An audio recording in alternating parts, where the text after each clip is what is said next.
Good afternoon, Success Academy Union Square, kindergarten and first grade scholars. I'm so happy that I can now use this platform to just do some basic chess things with you guys. And for those friends who really love chess in school and miss the game of chess, this is just a little something just to keep your chess minds flowing so you can continue to grow. What I do want to start this video by recommending is that you get a chesskid.com account. With this account is more kid friendly, kindergarten and first grade friendly. I do have a few um, free spots, so I am able to give you a gold membership account until June 30th, and then it will no longer be gold. Chess Kid has worked with us and making sure kids who really want to use this resource is able to get on and use the account.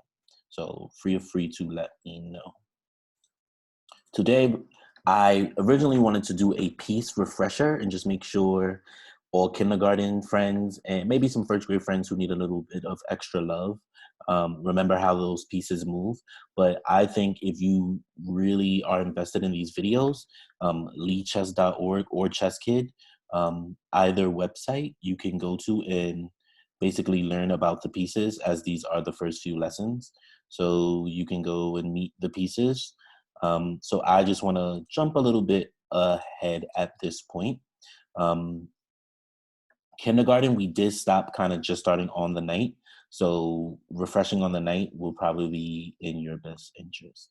So what I want to do today is get straight to capturing and taking our enemy pieces, using one of our pieces to capture a piece of a different color. So let's jump right into it. And the game we're going to play today is capturing. And as you can see, I have these green arrows here, and these will tell us the direction of how I want to move and where I would like to move to. So right now we're going to start by capturing and taking the black pieces. Remember, every time you capture one piece, your turn is over, but we get to move 2, 3, 4 moves in a row, as our only objective today is to capture the pieces.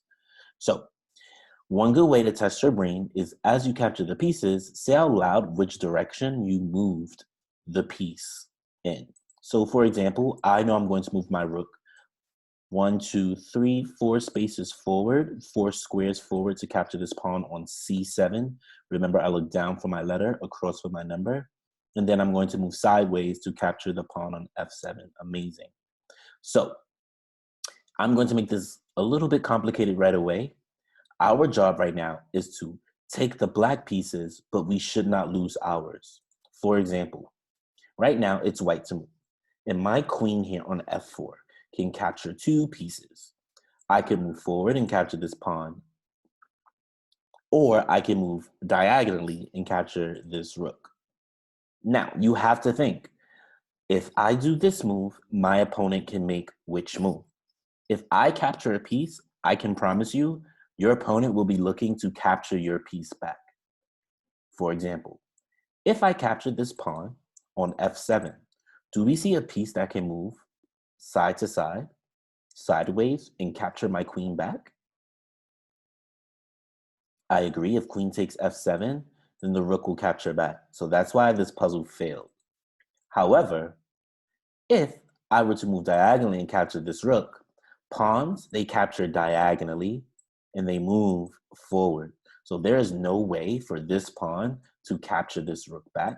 So I know I can capture this 5-point rook, because rooks are worth 5 points, for free.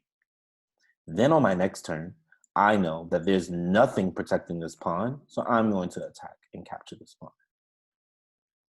Take about 10 seconds and see if you can figure out this video and this pattern on the video on your own.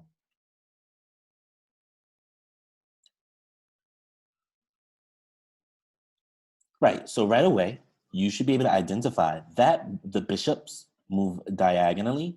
So I'm going to draw my scope as much as I can to cover all the squares that I can.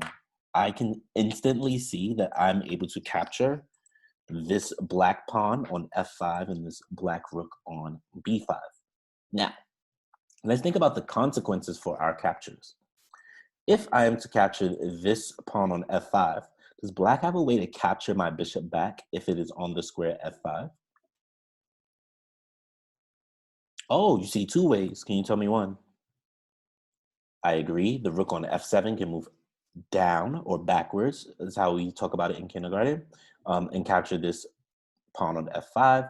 And our rook can move sideways and capture this bishop on f5. So when I do it, I'm going to get a retry. Yeah, it's going to get captured. I agree. We should capture this rook on b5 first because there's nothing guarding this rook. Now, we already identified that this rook is defending this pawn on f5. So I think it's best if we go after the piece that is not defended, which would be this rook. Can you name two squares where we can move this bishop to prepare to capture the rook on f7?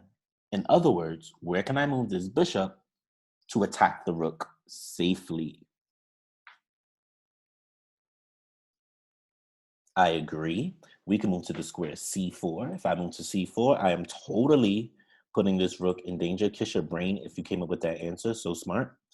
And we also could have went to the square e8. I think if the bishop is on e8, it is putting and preparing to capture this rook. So once I go again, I'm able to capture this rook. And now I need to put my bishop on a square where it is prepared to capture this pawn safely. Remember, I know it's been a while, our black pawns start on the number 7 and are moving down towards the first rank. Yes, I thought I tricked you. Yes, we can move to e6 or even g6 because, again, pawns can't capture backwards. That's a big no-no. Pawns are capturing forward, going towards the first rank. So on our next turn, we can capture here. Let's try another one.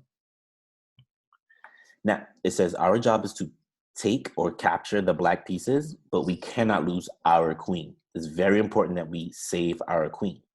So now this gets a little bit trickier because right away, you don't have an immediate capture.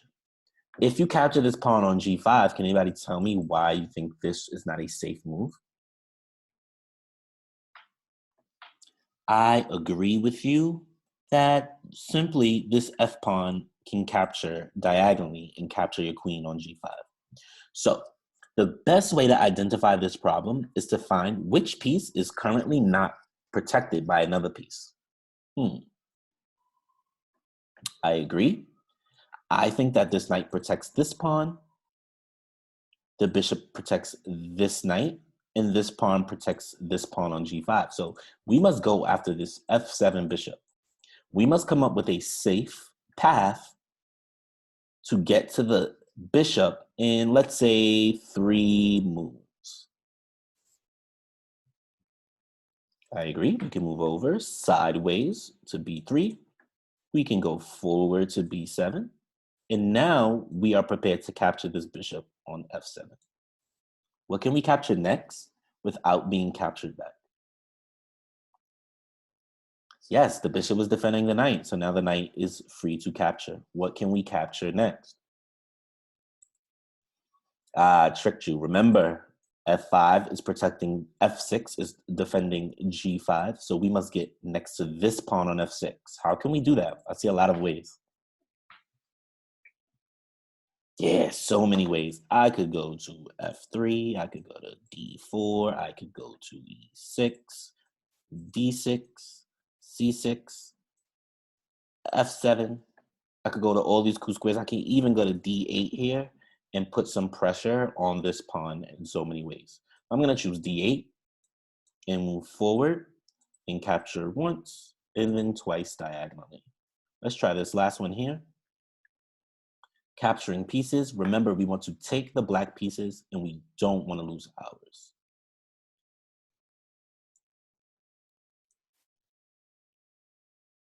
Yes, the knight moves in a L shape. 1, 2, turn. 1, 2, turn. 1, 2, turn and turn. We can go up and turn this way. We can start sideways 2 squares and then turn. We can start sideways 2 squares and then turn.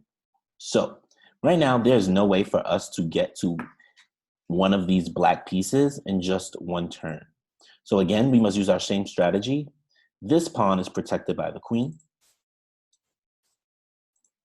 This pawn is protected by the bishop and the queen. This queen is not guarded, and neither is this bishop.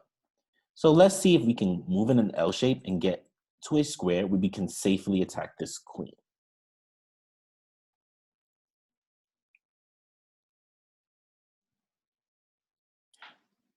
If you chose the square D5, I like your thought process, okay? I think you are heading in the right direction. But unfortunately, you have to ask yourself, is this a safe square for your knight to jump on right now? Right. This pawn on C6 can capture your knight. So find another way we can make an L shape and attack this queen. Yes, 1, 2, turn, and we could go to the square H5, and now we're attacking this queen. On our next turn, we can go 1, 2, turn. On our next turn, we can go 1, 2, turn. And then now we have to find a way. Remember, our black pawns are going down the board. So we have to find a way to move our knight in a position to capture these two pawns. 1, 2, turn. 1, 2, turn. And lastly, 1, 2, turn. Capturing this pawn on D4. Excellent job working on your capturing activity today. What I will say is, if you wish to play, again, ChessKit has great tools, but feel free, if you like the leadchess.org for your scholars, you can also get on and play games, play with friends, you can play with the computer. I recommend playing with the computer to begin with, especially on a website like chesskid.com. You can go to play, and you can play the computer. And the visuals are even a lot more kid-friendly. You can set it to beginner all the way to very hard. This is even very difficult for me to defeat. So take your time, and happy chess.